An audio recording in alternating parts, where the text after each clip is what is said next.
Bismillahirrahmanirrahim. Alhamdulillahirabbil alamin. Allahumma shalli wa sallim ala sayyidina wa maulana Muhammadin wa ala alihi wa sahbihi wa man tabi'ahum bil ihsani ila yaumiddin, amma ba'd. Yang kita hormati Dr. Kiai Haji Inam Mujahidin dan segenap keluarga Risma JT dan tamu undangan hadirin sekalian yang semoga mendapatkan rahmat Allah Subhanahu wa taala. Langsung saja mukadimah ikut awal. Alhamdulillah saya bisa sowan di Masjid Agung Jawa Tengah ini. Saya juga kurang paham kenapa saya diundang ke sini. Apa mergo naik daun? Apa karena dikira saya sedang naik daun, daun kok dinaiki? Nggih. Ajeng kantos mboten iki.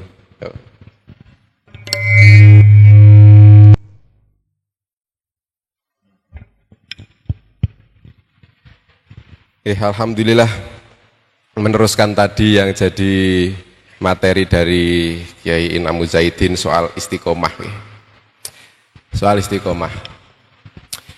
Sebelum kita lanjutkan niki kula memperkenalkan diri dulu. Artinya membahas masalah istiqomah itu dengan keberadaan saya yang ada di sini itu menunjukkan bahwa jenengan jangan lataknatu min rahmatillah. Jangan merasa putus asa terhadap rahmat Allah Subhanahu wa taala. Walaupun tadi dikatakan istiqomah itu berat nggih. Menelisik latar belakang saya dulu. Saya itu dulu waktu masih kecil, masih SD, itu seakan-akan nggak ada wajah-wajah bakal ngisi di Masjid Agung Jawa Tengah, itu nggak ada wajah-wajah. Karena dulu saya waktu SD itu ranking 2 dari belakang maksudnya, sekomburi ya dia segubun sing. Terus kulon itu sama bapak itu waktu kecil pun, waktu remaja. Intinya saya itu mengawali waktu remaja itu dengan kebodohan. Sampai guru agama saya itu seperti nggak percaya. Kowe ra ngandel iki anak kiye tenan apa jadi-jadian apa siluman saka ngendi lah gitu. Karena saya mengawali kehidupan itu dari kebodohan. Lah sakniki misale kalau tak tanglet jenengan niki sing cowok-cowok niki nggih. Kira-kira kita satu partai atau enggak? Kita dulu jenengan waktu sekolah dulu itu setelah bubar sekolah, selesai sekolah Anda sudi buka buku lagi atau tidak? Tidak nggih? Nah, berarti kita satu partai ini. Dia separtai iki, tenang wae. Jadi masa lalu yang payah kaya Naruto. Iki era Naruto apa Boruto ya iki wong iki ora sing ora ngerti kan. Mengawali masa remaja yang payah itu tidak kemudian menghapus potensi kesuksesan kita di masa depan. Karena buktinya nggih kula ki ambak niki, buktinya saya sendiri. Tingkat pencerahan orang itu beda-beda. Saya niku waktu mondok, saya mondok 3 tempat nggih, yang waktu SMP di Pondok Pesantren Al Husain Kerakitan, yang SMA di Al Asy'ariyah Kalibeber Wonosobo, yang waktu kuliah saya di Sunan Pandanaran Yogyakarta. Lah saya itu turning point-nya, mudeng turning point ora? Titik baliknya saya yang tadinya bukan orang yang nerd atau kutu buku menjadi orang yang suka baca buku itu ketika saya masa SMA kelas 2. Alasan kenapa saya tiba-tiba mencari ilmu giat karena apa? Karena saya tiba-tiba memiliki 3 unsur, salah satu atau salah 2, 3 unsur orang itu giat belajar. 1, tiba-tiba saya punya cita-cita. Ya saya tak takon, iki sing nom-nom iki, sampean cita-citane apa? Mesti ra iso jawab. Umpama ora iso jawab mesti pilihan alternatif munggah swarga. Lah ngono to. Nek rung balik tak pateni wae ben munggah swarga gasik kowe. Nggih ngoten. Tiba-tiba saya memiliki cita-cita. Kenapa saya memiliki cita-cita? Karena tahun 2007 itu bapak saya baru membuat pondok pesantren Darussalam Timur, pondok sepuh Darussalam, lalu ada komplek baru Darussalam Timur yang asuhan bapak saya sendiri, bukan pondok sepuh. Di situ cita-cita saya muncul bahwa saya harus menjadi panutan dari santri-santri. Saya nggak boleh bodoh selamanya. Cita-cita muncul. Yang nomor dua, orang ingin cerdas itu karena dua, punya rival, duwe saingan. Sampeyan duwe saingan apa ora? Ra ono. Berarti koncone goblok kabeh iki berarti. Waktu saya SMA, saya punya rival, punya teman yang dia itu menjadi teman saya untuk bersaing dalam fastabiqul bil khairat, sabiqul bil khairat, bersaing dalam kebaikan. Jadi setiap hari itu saya dan dia itu koyo menghafalkan 1-2 hadis baru. Akhirnya kompetisi setiap di sekolah. Yang ketiga adalah hinaan, diece. Ketika ada orang yang menghina kita, aja ngira nek kaya kula ngeten iki sing anak kiye terus ora ono sing ngece ya, iki ono sing ngece bareng termasuk gurune kula wau nika dhewe DC. Ki anak kiye tenan apa ora? Yang karang ra tau ngerti akte kelahirane bareng iki. Paham gitu kan iki? Sehingga saya sekarang bisa jadi seperti ini. Ya kaya Naruto iso jadi Hokage lah ngono ki lah sekiranya. Oh, ngoten nggih. Kembali masalah menapaki jalan istiqomah. Menapaki jalan istiqomah. Kita memaknai istiqomah itu apa? Kita memaknai istiqomah niku nopo? Ini nanti kembali ke masalah tadi, anak muda sebagai anak muda nggih. Istiqomah itu apa? Terus kemarin kula mulang santri ngeten iki. Nek cara jenengan, setiap kali mendengar kata istiqomah, apakah yang di dalam bayangan Anda itu mesti bendino?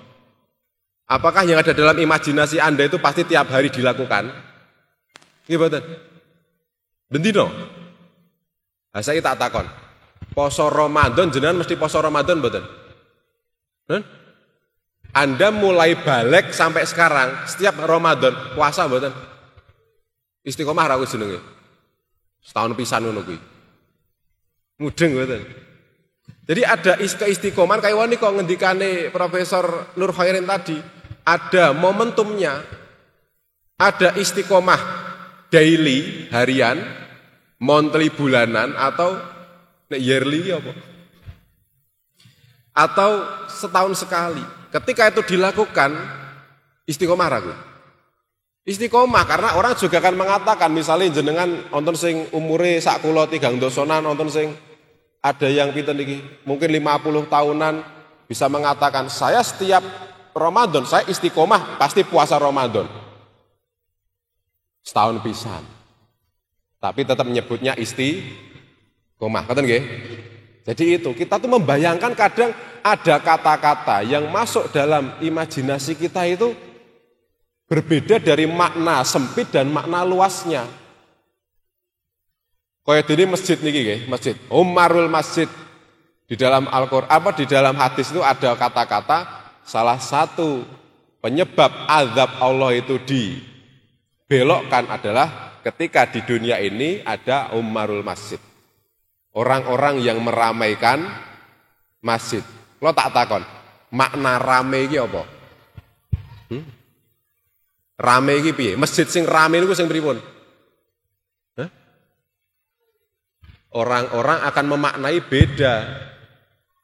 Masjid rame ada yang memaknai masjid yang sholat 5 waktu pasti ada jamaahnya. Nek wong kutha mungkin ana tambahane, masjid rame adalah masjid yang tidak hanya buat sholat 5 waktu tapi untuk TPQ, untuk apa iki? Harlah. Sing penting ora kanggo koplonan nggih. Mudeng mboten jenengan. Tapi kalau misalnya ngeten nggih, jenengan umur pinten? Kalau Anda hidup sudah cukup lama, misalnya ada kampung yang dia punya satu situasi yang ternyata bagi mereka masjid rame itu adalah hanya ada jamaah setiap subuh dan isaan. Misal, ada satu desa di wilayah Semarang, satu dusun atau satu RW di wilayah Semarang. Semua orang di wilayah itu, laki-laki, perempuan, semua setiap jam 8 itu kerja, pulang-pulang jam 5 sore. Kabeh. Padahal di dusun itu ada masjid. Jadi setiap jam kerja dusun itu sepi, sehingga masjid di dusun itu hanya terisi ketika subuh. Lha kok maghrib ora? Ya rada keset barang kuwi alasannya males bar mulih kerja, adus-adus sik ngoten to nggih. Hanya subuh dan isya. Rame mboten ngoten niku? Bagi Anda mungkin indah, tapi bagi mereka rame, aktif ini masjid. Lalu ada juga masjid nyun sewu misalnya kaya masjid Korea Selatan utawa masjid yang ada di mana, yang di mana populasi muslim itu sangat sedikit, bukae ming Jumatan tok. Rame mboten niku bagi mereka? Rame. Mudeng mboten tenan. Lah, kalau wangsuli meleh, kenapa manusia memaknai satu kata saja itu beda-beda? Karena Allah itu ngendikanipun Allah berfirman mengatakan kullu ya'malu ala syakilatihi. Rabbukum a'lamu biman huwa ahda sabila. Mboten lepat ngoten ya iki. Allah mengatakan setiap orang itu melakukan apa yang menjadi keadaannya dia masing-masing, menjadi keadaannya masing-masing. Kabeh wonge rasa dipadak. Oke, nggih mboten? Nggih contoh ngeten mawon contoh. Jenengan sing urip ning kutha, tak bandingke, saya bandingkan dengan Anda yang hidup di kota, saya bandingkan dengan yang hidup di Dieng. Nate mriko? Nate mriko? Nah, tak takon. Bagi orang Semarang jam segini, jam piro iki? Jam 10 adalah suhu nikmat-nikmatnya. Ya ora? Suhu nikmat-nikmatnya. Akhirnya jam 10 kanggo wong Semarang ora kanggo turu, kanggo tetek, kanggo ngafe, kanggo apa? Nongkrong. Nanti ora ning omah, ning jaba, ning alun-alun, ning Simpang 5. Bagi orang Dieng jam 10, awas adem-ademe, milih ning kamar, turu wae, tarkul maksiat, ninggalke maksiat. Mudeng mboten? Berarti dosane wong Semarang karo wong Dieng akeh ndi?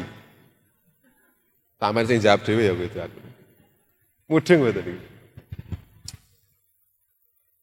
Ada namanya Ibnu Khaldun. Itu di situ mengatakan bahwa di mana masyarakat hidup, disitulah prinsip terbangun. Di mana masyarakat itu dia hidup, nek ngendikane Ibnu Khaldun bahasane madani au badui. Orang kota pasti beda dengan orang desa. Saya tak tangan bedane nggih. Ngeten. Kalau orang kota, kalau disuruh milih hutang di keluarga atau hutang di bank, milih hutang ning bank apa keluarga? Bank toh. Lenopo? Karena alasan akses dekat. Setiap tahun dikasih kalender, paling ngono ya. Setiap hari ada notifikasi di mobile banking apa ngono kuwi, ya ra?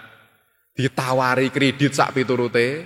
Orang kota karena dekat bank mengatakan lebih beresiko hutang di keluarga karena hutang ke keluarga lebih resiko memutuskan tali silaturahim. Tapi bagi orang gunung akses bank jauh. Akhirnya milih utang ning dulur. Mudeng mboten? Lha napa kok beda? Beda le urip. Orang Dieng, kalau takon nggih ketika saya ngaji di sana, kenapa tak takoni sing wedok-wedok perempuan-perempuan, kenapa Anda itu jilbaban? Alasane nutup aurat, tenane. Kadang karena di sana suhunya dingin sampai dia itu lupa kalau berpakaian berukut untuk nutup aurat, mergo kademen.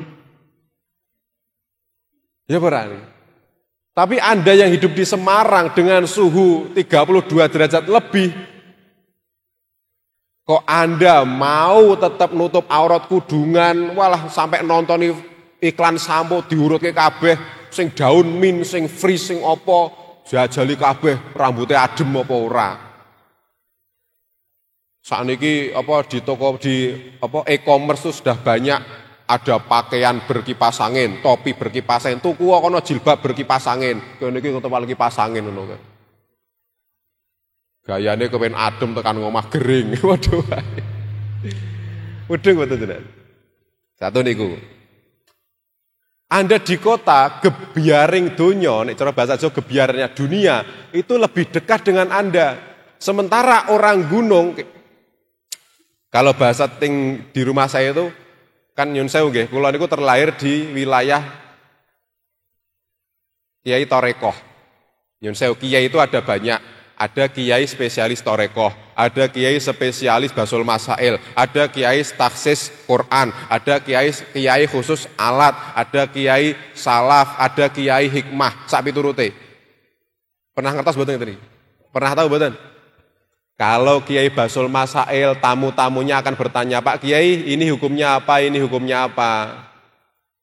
Kalau kiai Torekoh kaya kula sing apa, kaya bapak kula, simbah kula di rumah, pertanyaannya bukan ini hukumnya apa Kiai, tapi amalan supaya dapat jodoh nopo, amalan ben rada oyak mendring pinjol apa, niki Merapi ajeng jeblok mboten, ngono kuwi.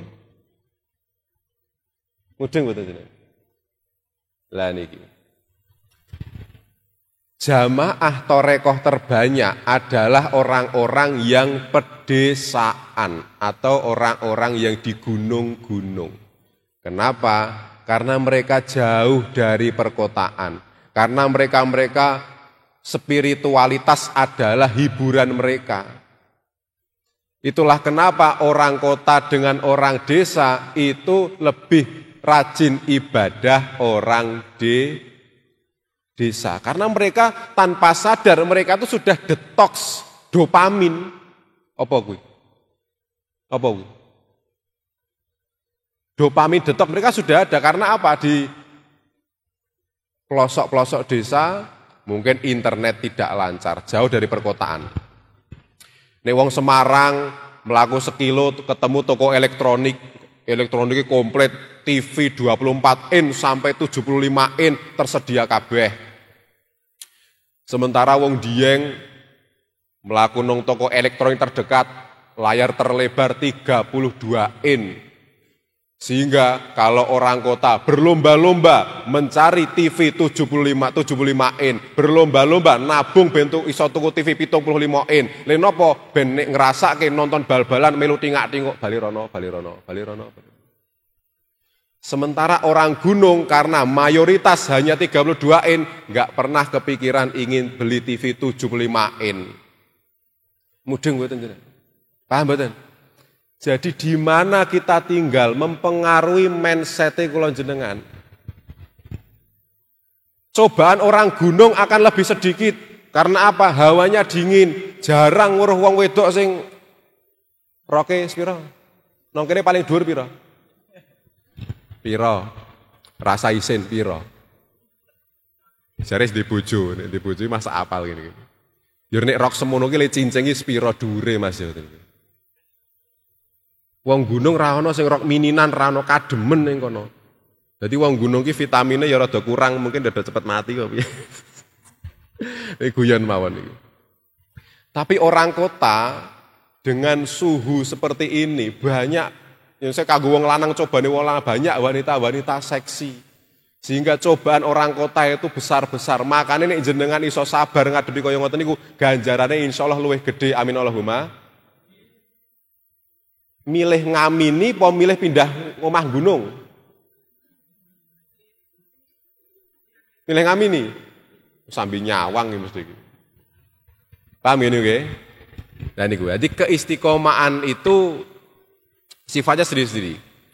Ngendikane Kanjeng Nabi ahabul a'mali ilallahi atwamuha wa in qala. Memang yang dicintai oleh Allah adalah amal baik walaupun dia sedikit-sedikit. Tak critane niki wonten teori psikologi nggih. Ada teori psikologi. Saya pernah keluar tahu maca nandi ya.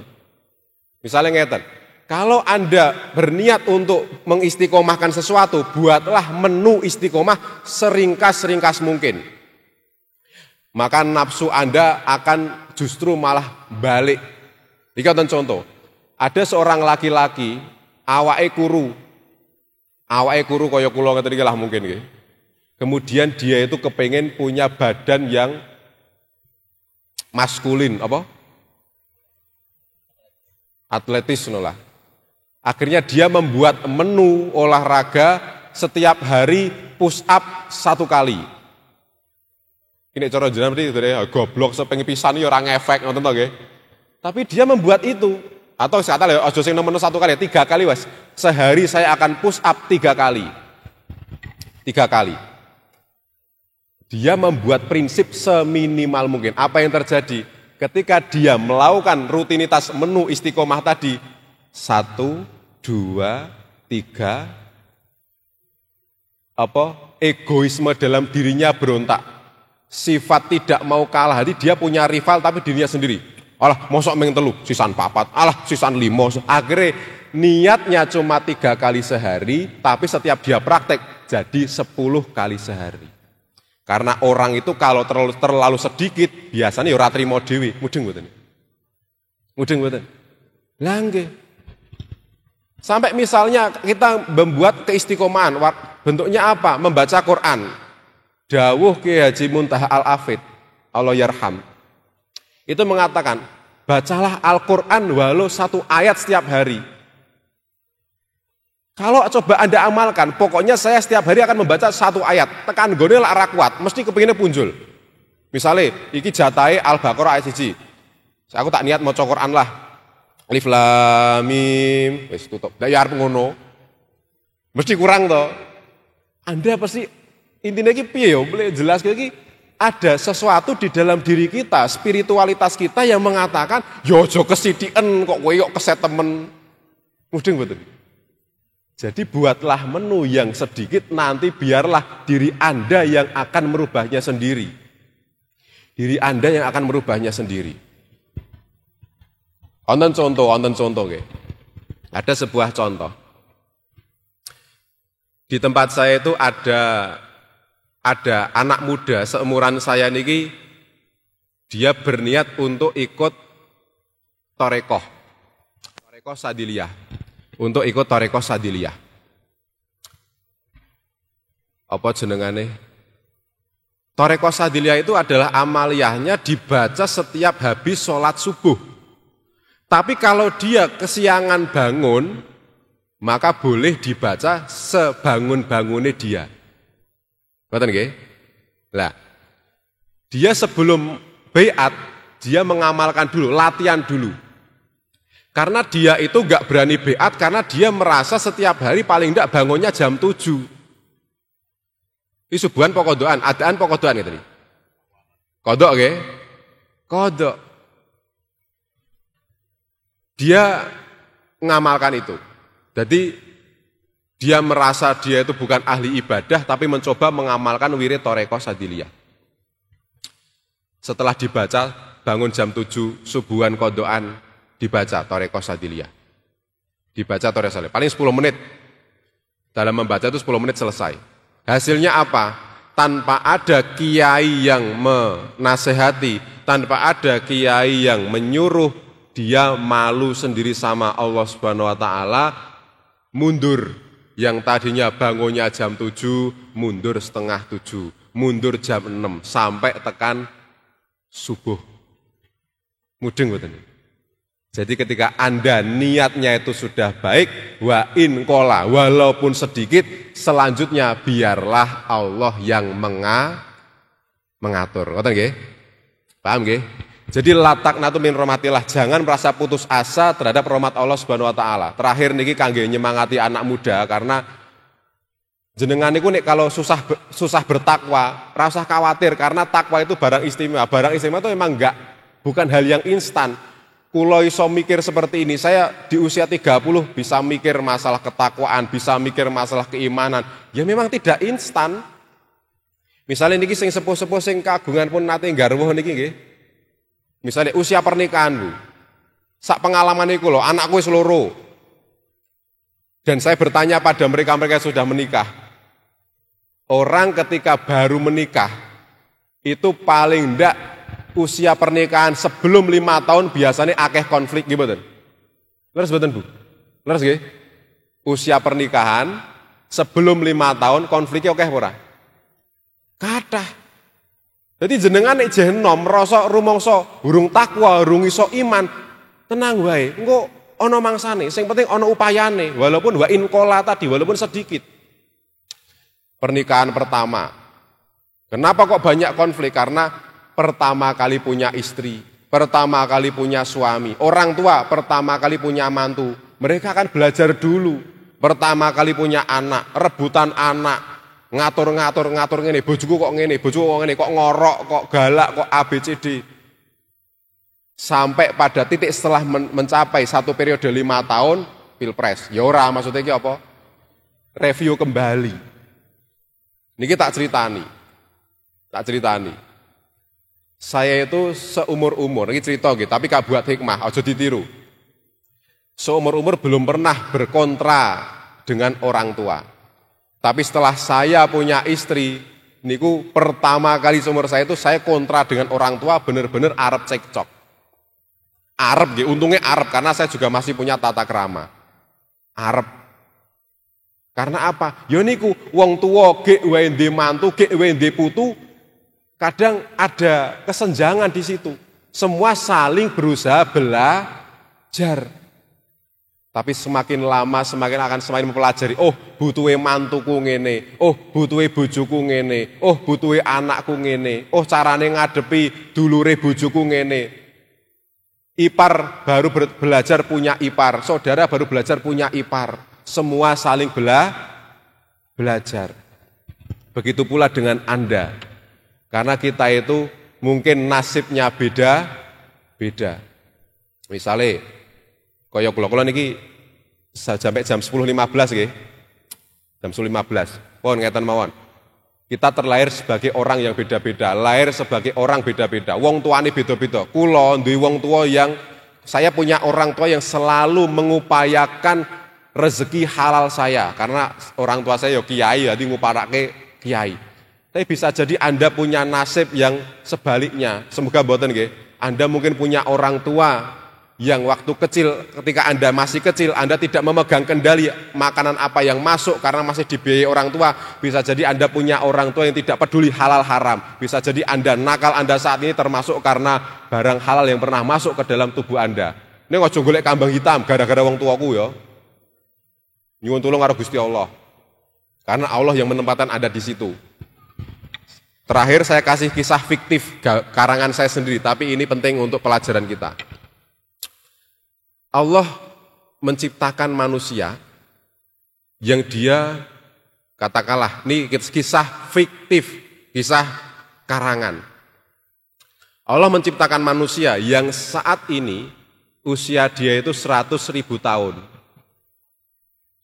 100.000 tahun. Dia pernah mengalami menjadi orang kaya, menjadi orang miskin, menjadi orang ganteng, menjadi orang jelek. Kaya miskin jadi operasi plastik wis tau ngrasake lah bahasa ini. Menjadi orang gunung, menjadi orang desa, menjadi orang kota, menjadi apa saja, hampir semua apa saja kecuali yang negatif dia pernah mengalami. Karena dikasih Allah umur 100.000 tahun. Pertanyaannya kalau yang jenengan gitu, terutama sing nom-nom niki. Curhat paling enak itu curhat kepada siapa? Kepada orang yang sama-sama pernah mengalami.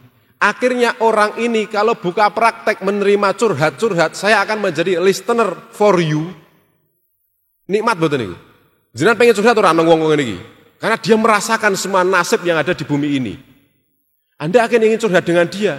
Karena merasa curhat dengan dia itu pasti pernah mengalami. Nasihat-nasihatnya bijaksana. Dia bisa merengkuh saya sepenuh hati.